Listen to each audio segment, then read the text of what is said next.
Hello, my name is Rohit Kesi and welcome to my channel Legends and Monuments, where I talk about popular monuments and famous people from different intervals of time from all over the world. This video is the second half on Bhimsen Thapa's life, and if you haven't watched the first one, make sure to click on the screen at the end of this video. Now, let's continue after this short intro.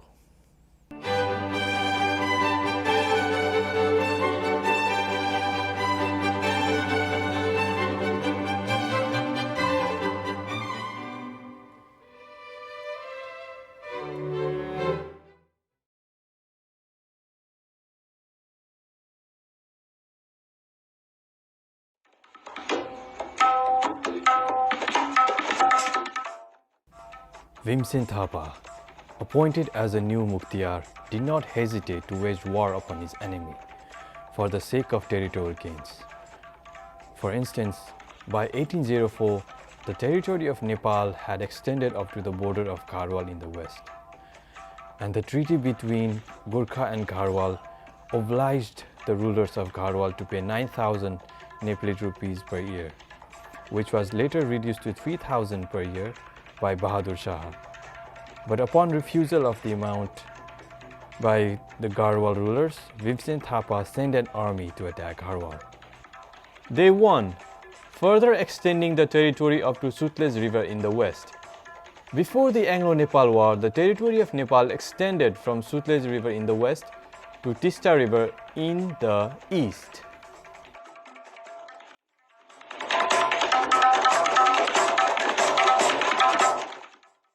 Fought between Nepal and British East India Company, this war would change the course of history of Nepal forever.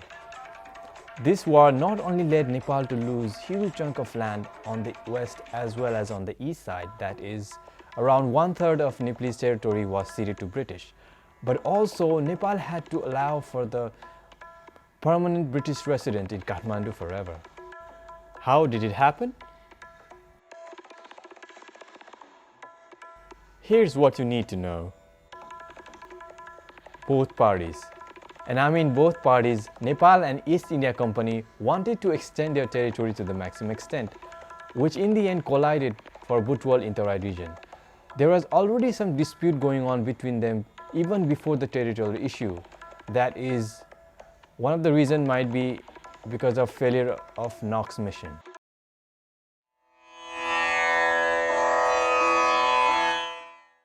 Edward Gardner was the first British resident to arrive in Kathmandu after the Treaty of Sugauli. Bhimsen Thapa had no option but to fraternize with the enemy. He was forced to accept British resident in Kathmandu, but made sure that the resident had no contact with the outside world and imposed very strict restrictions. On 20 November 1816, King Grivan Yuddha died of smallpox at the age of 19. He had two wives. One committed sati and other died of smallpox after 14 days of Grivan's death. But he had a son, Rajendra Bikram Shah. Rajendra Bikram Shah was only an infant, so Bhimsen Thapa, in collusion with Tripura Sundari, stood up for the power to run the entire country. All the decisions were made by the Prime Minister, but were unquestioningly approved by the Queen. No one dared to express any doubts over those decisions. To stay in power, Bhimsen Thapa, even after the king grew up, along with his two wives, Samragya Lakshmi Devi and Rajya Lakshmi Devi, with other members of the family, he kept them insulated from the outer world.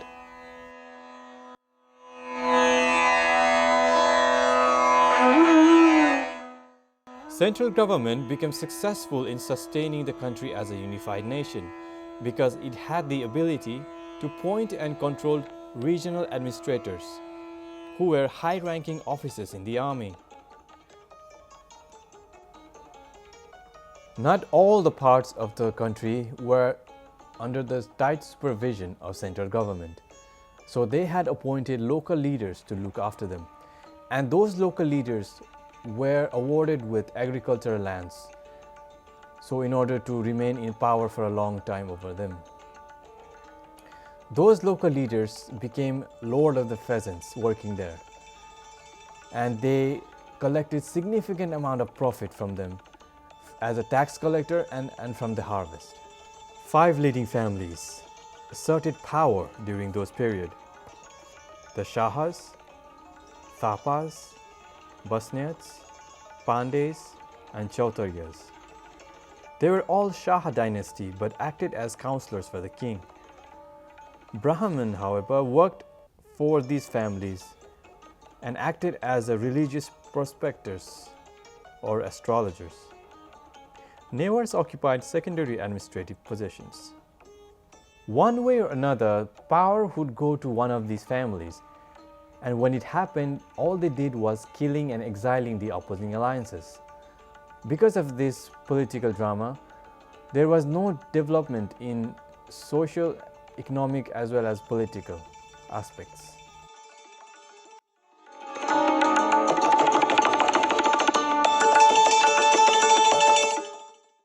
Queen Tripura Sundari, the grandmother of Rajendra Bikram Shah, died on 26 March 1832 due to cholera.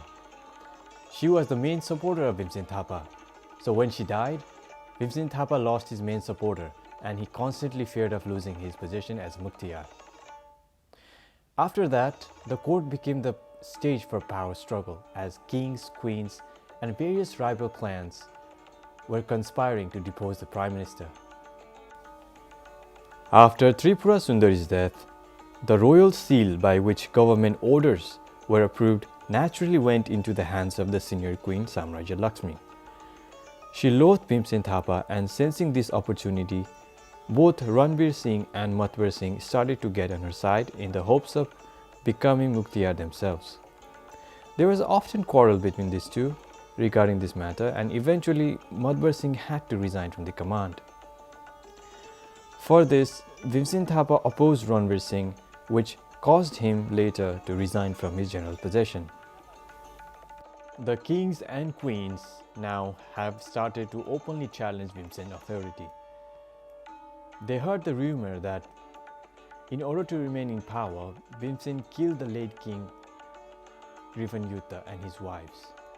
So when King Rajendra became ill, he was cautioned by the queen not to take any medicine offered by the local physicians, because the royal physician was very loyal to Bhimsen Thapa.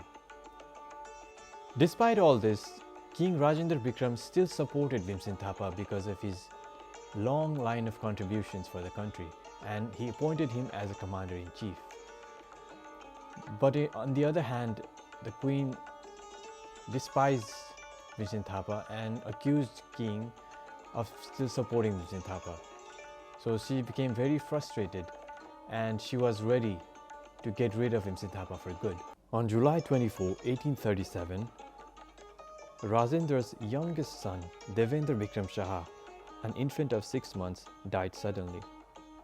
Falling into the false rumors, King Rajendra had Bhimsen Thapa, his brother Ranveer, his nephew Matvar, their factions and court physicians, and everyone near to them apprehended. However, after about 8 months of poisoning case, Junior Queen Raja Lakshmi Devi and the king liberated Bhimsen Thapa and his factions due to lack of evidence and support. They also returned their confiscated land. Ranajang Pandey, the youngest son of Damodar Pandey, was suddenly appointed as the Prime Minister. The Pandes were now in full possession of power, which they gained by flattering the king's weakness, and the senior queen supported their party.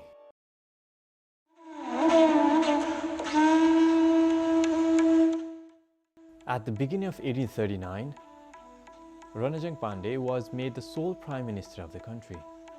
Forged papers and evidence were produced, and severe case of poisoning was once again brought forward.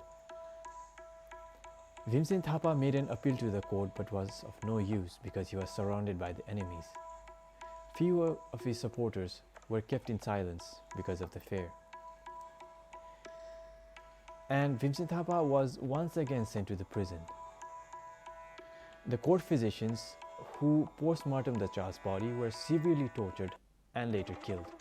On 20th of July 1839, Bhimsen Thapa in desperation attempted suicide by cutting his throat with kukuri, of which wound he would die 9 days after.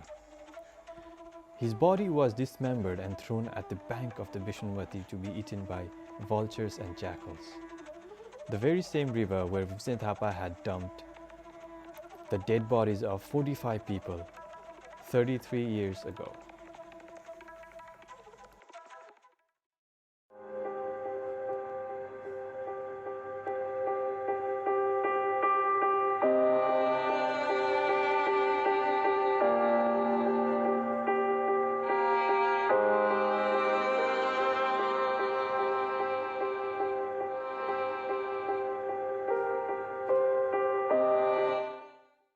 Thank you for watching this video, and next week I'll be back with another interesting pic.